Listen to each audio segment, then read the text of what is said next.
Si Marian ay nasa ospital pala, at gaano kalala ang kanyang sakit. Kalingap Rab na pilitang lumabas sa kasagsagan ng Bagyong Uwan. Atin pong pag-usapan ang mga nagaganap lalo na kina Marian at Edward mga kalingap. At kay Kalingap Rab na napilitan silang lumabas sa kasagsagan ng Bagyong Uwan. Sa ngayon ang probensya ng Daet ay kasalukuyang bumabangon sa kanilang dinaranas ng Bagyong Uwan. At mabuti na nga lang ay hindi ito ganun kalala kung ikukumpara natin sa hagupit ng Bagyong Tino. Na napakadaming naapektuhan lalo na sa lugar ng Cebu mga kalingap. Magkaganon pa man ay pilit na bumabangon ang ating mga kababayan sa mga lugar na apektado ng matinding bagyo. Samantala sa kasagsagan ng Bagyong Uwan na tumama sa lugar ng Daet ay napilitan si Kalingap Rab na lumabas.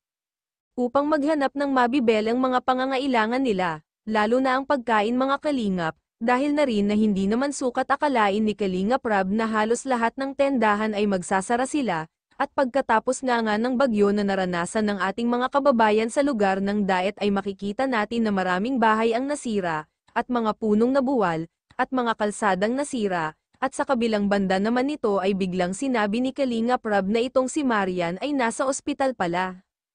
At ayon pa kay Kalingap Rab hindi naman nagpabeya si Edward, at talagang binantayan niya si Marian sa ospital mga kalingap, at narito po ang sinabi ni Kalingap Rab. Kaya talaga bumaba yun. Kasi hangin at saka wala nang kasabay eh. Tara.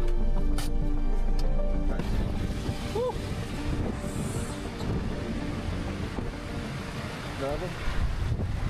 Tara ba, tanong ka na. Dilata. Ayun o, bili tayo. Corn beef po. Argentina po. Anim. Ha?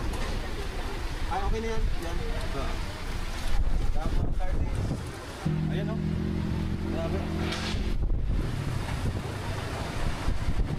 Thank you Lord. May tindahan. Red po. Saka po itlog. Iniwan mo ni Stark sa akin yung susi ng motor niya. Ah, sige sir. Adon? Umuwi sa kanila. Kailan talaga may bukas ng tindahan. Wala po kayong tuyo? Ay, wala. Oh, sige noodles. Noodles po. Ito kuya, bilhin natin lahat kasi baka makalimutan tayo. Ito, mga biscuit Rob. Oo, ano na lang. Buti po bukas kayo, no?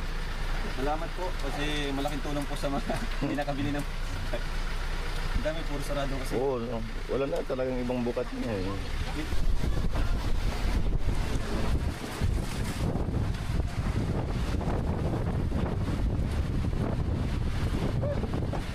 Ito pang bigas.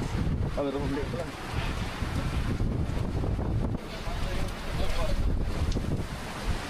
Grabe. Bukas kuya, bukas. Yung itlog kuya, kunin mo yung itlog. Yung itlog. Nasaan pala si Edward? Huwag ko nga dun. Uling pa alam niya sa akin, babantayan daw si Marian eh. Ha? Na hospital. Hindi pa ba nakalabas si Marian? Hindi pa.